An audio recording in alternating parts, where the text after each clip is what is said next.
seen running through a subway station trying to get out. He gets to a locked door and breaks it open. Once inside, he heads to a window, only to find it bricked up. Suddenly, all the lockers in the room open, revealing their mirrors. Gary walks up to the giant mirror in the room and says he wasn't trying to escape. The mirror begins to shatter and he wants to clean it up, but breaks off a piece. He says he's sorry and goes to pick up the piece, but his mirror image stays in place. The man sees the piece of mirror in his hand in the reflection, and the mirror image uses it to kill him. An alarm beeps and a man turns it off, then gets out of bed. Ben looks at himself in the mirror in his bathroom and drinks a crushed up tablet in his water. He says goodbye to his sister Angie and tells her everything will be fine. Ben walks over to an abandoned estate and the security guard Lorenzo lets him in. They walk toward the burned building and Lorenzo explains that he worked there when the fire took the building out. He tells him that even after 5 years the owners are still in a legal battle with the insurance company. Before the building was a store, it was a hospital that closed down in the 50s. The company expects security to patrol the place every couple of hours, but it usually remains calm. Lorenzo says that the cosmetics department gives him the creeps at night because there is no electricity and too many mirrors. Ben asks who polishes the mirrors and the old guard tells him that was the man he's there to replace, Gary, who spent the entire night cleaning them. On the tour around the place, Lorenzo asks why Ben left the police force, but he doesn't feel like answering that question. Lastly, he shows Ben to the trailer for the security. Meanwhile, the mirrors in the building come to life. Later, Amy comes back home and asks her housekeeper Rosa about the kids. She tells her that they're upstairs with Ben. Amy walks up and finds them playing and talking. She asks to talk to him and they go to the bedroom, immediately starting to argue. He tells her that he hasn't had a drink for 3 months and that he has a new job until he can get reinstated in the force. Amy doesn't believe he can change, but he tells her that she wasn't there for him when he killed someone on duty. She gets angry, telling him that she was the only one that ever believed in him, while their son listens to them argue. He apologizes, but they continue to fight. He kisses her and it's clear that they both care a lot for each other still, though she pulls away and tells him that she can't do that anymore. That night, Ben is at work, still getting used to the place. He finds a bottle of whiskey in the cupboard, but puts it aside. His alarm rings and he goes out on patrol inside the building. The inside of the burned store looks like a true nightmare come to life. Ben arrives at the cosmetics department. He sees his reflection in one of the mirrors and cleans some dirt off his uniform. Before he leaves, he notices a handprint on the mirror. He lights it up again and tries to clean it, but it looks as if it's stuck from the inside. The entire mirror has handprints going way up to the top. A door opens in the reflection, but in reality it remains closed. Ben still goes over to check on the real one, but keeps checking the reflection. The door leads to a steep staircase, bringing Ben down to a flooded basement. He turns the lights on and the door in the reflection slams shut. The next day, Ben is at home taking another tablet, when his sister shows up and tells him not to take them anymore.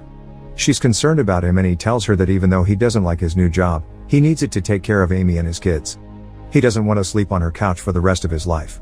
She tells him that he should think about getting a daytime job. Ben looks back in the mirror and his face looks like it's melting. Angie comes back and he tells her to get out and leave him alone. He looks at himself again, but everything looks normal. Ben thinks he's losing his mind. Later, he's on another patrol at work, looking over the burned mannequins and the mirror-filled walls, when he thinks he sees someone behind him. Ben peers into another mirror and places his palm to match the print, when it shatters and cuts him. Looking back at it, the mirror looks unbroken and suddenly a burning woman appears behind him that vanishes when he turns around. He looks back at the reflection and sees people in flames, but nothing in real life. A fire starts and Ben bursts out in flames, but in reality there is nothing wrong with him.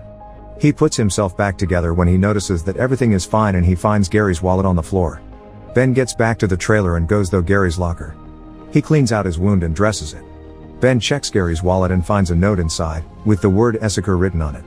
He's back inside the building and goes up to the second floor to the cosmetics department. When he gets there, he checks the walls and suddenly hears a woman screaming in pain. He places where the sound is coming from and runs towards it. He enters a room looking for the woman, going through every part of the place, but he can't find her. Suddenly, he hears her again and sees her reflection in the mirror, but doesn't see her normally. When he pulls the changing room curtain he sees nothing there, so he drags the mirror closer and places it in front of the room, then shines a light on it and sees the woman again. The burning woman can only be seen in the reflection. Ben's son Michael wakes up screaming and when Amy goes over to comfort him, he says that there is a lady screaming in the mirror. She tells him it's just a nightmare and leaves his room, leaving the door open. She goes to bed and when she turns off the TV, the woman appears on the screen and back in Michael's mirror. Later, Ben is at the bar where Angie works and is telling her about what he experienced. She thinks it's just the stress from everything that has been going on in his life. But Ben keeps talking about mirrors and how they are everywhere. He feels like the reflection is looking back at him. Angie tells him to talk to someone and pleads with him to get some sleep. Ben is sleeping when someone knocks at his door. He gets a package from Gary. It contains articles about the fire in the store and one on the man that confessed to the crime of setting it on fire. Ben arrives to work as Lorenzo is leaving and he wants to talk to him about what he's been seeing. However, Lorenzo tells him that the police has been there and has informed him about Gary's death. They didn't tell him how he died. Lorenzo tells Ben that they'll send someone over to fix the leak in the basement. Amy is at work overseeing an autopsy when she gets called into the lobby to meet Ben. He asks her to show him Gary's body because he needs to know how he died. Ben tells her everything and convinces her to help him. They walk into the freezer room and the pathologist informs them that he killed himself, but the police is still investigating. The pathologist tells Ben that he used a piece of mirror to do it. He looks at the body and his reflection says the word Essaker. Ben also asks for his file and manages to convince Amy to help him. He looks through the photos of the crime scene and shows Amy one where the weapon can be seen. Only the reflected weapon has blood on it, while the real one has none. Ben has started to think that the mirrors are showing something that isn't really happening, making us do things that we don't want to do.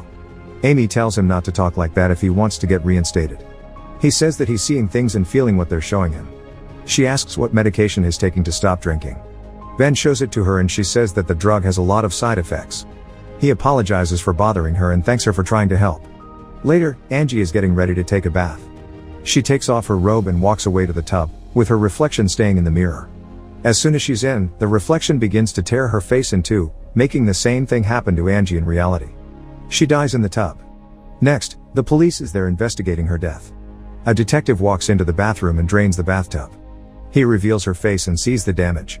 Ben comes home and when the officers restrain him from going inside, the detective comes out of the apartment and hold them back when he wrestles out of their hands. When he sees the body, he vomits in the sink. Ben is crying over her body in the mortuary, while Amy talks to Larry and tells him that Ben would never hurt his little sister. Larry says that his story checks out in most parts, but that his colleague has told the cops that Ben was planning on leaving the job. He tells Amy that they will let him go because they have no reason to keep him. She goes over to him and offers him to stay with her and the children back at the house, but he doesn't want to put them in danger. Ben thinks that the mirror came after Angie, but Amy misunderstands and tells him to tell Larry everything. He doesn't think either of them will believe him about what he thinks has happened. That night, Ben is in the store and he's trying to break the largest mirror. When it doesn't work, he takes out his gun and shoots at it, finally making a dent. But the mirror heals itself. He keeps banging on it and drops desperate next to it, asking it what it wants from him. The mirror writes him a message, the word Essaker. Later, Ben asks Larry to run the name for him, because he couldn't find it online. He's doing research on the store and the fire, but he has trouble connecting the dots. The man that set the fire in the store kept claiming that the mirrors are guilty. Larry calls him back and tells him that he didn't find anything on Essaker, so Ben tells him to run the name of the arsonist, Terrence Berry. He tells Ben that he's dead, but gives him the name of the asylum where he was kept. There, Ben talks to his doctor, who tells him that the patient thought there were two separate realities. He shows him the interviews with Berry. During the interview, the man says that the mirror killed his family because he couldn't find Essaker. Ben fears for Amy and the kids, so he goes over to the house and takes out all of the mirrors, scaring Rosa and the kids. When he can't remove one from his daughter's room, he paints over it. Amy arrives because Rosa called her and she's pissed at him when she sees what he's doing. She asks him to leave and he says that he'll do it after he covers the mirror. Amy doesn't understand what is happening to him. She tells Ben that Michael is acting strange because of his influence. He takes her outside to show her what is happening, but when he shoots the mirror, it doesn't heal itself back. The kids are looking at him through the window, scared about what is happening. Amy begs him to put the gun away and come inside, but he drives off. In the car, he can't calm himself down and almost has an accident when he sees Angie in the rearview mirror. He avoids the accident and destroys the mirror. Ben goes back to the store and walks through the basement looking for something. He finds an old sign of the psychiatric wing of the hospital that was there before and locates the place where the water in the basement is coming in. He breaks a hole in the wall and enters a room with a strange contraption inside. He steps inside the contraption with a chair in the middle. He sees the restraints on it and then notices that it's surrounded by mirrors. Ben keeps looking at his reflection and suddenly it shoots at him. Later, he calls Larry again and asks him to locate the patient employee manifest for the hospital that used to be there. Ben tells him to look for a patient or employee with the name Essaker. Before he hangs up, Larry tells him to keep his head down. They meet that night and Larry gives him all of the medical files he could find on Anna Essaker. Larry found the files in their evidence storage, because they were a part of a cold case. The girl was only 12 years old when she was committed. She died along with the other patients in the hospital, who killed each other on the same night. The hospital got closed down after that. Their doctor was arrested, but he killed himself with a piece of the cell mirror the next day. Ben goes back home and investigates Essaker's files. He notices that she's blurry in all of the pictures from the hospital. She was committed for schizophrenia with delusional and violent behavior. The only picture he finds from her that isn't blurry is from the year before she died. He finds another file that says that she was discharged from the hospital 2 days before the massacre. Suddenly, he hears cracking behind the covers of his TV. He removes them and shows the reflection Anna's photo. Ben realizes that Anna is still alive. Meanwhile, his daughter is brushing her teeth in front of a mirror that Amy brought back in the house. Michael is talking to someone in his room, sitting in front of the mirror. He stands up, but Amy sees his reflection still in the mirror. When the child leaves, she goes over to the mirror and the reflection smiles at her. Amy calls Ben and tells him to come to the house because she is very scared from what she saw in the mirror. She believes him now, and they are both seen covering up every reflective surface in the house, from mirrors to windows and TVs. When they're done, he says goodbye to the kids, then to Amy, who is sorry that she didn't believe him. Ben goes to Pennsylvania to find Anna.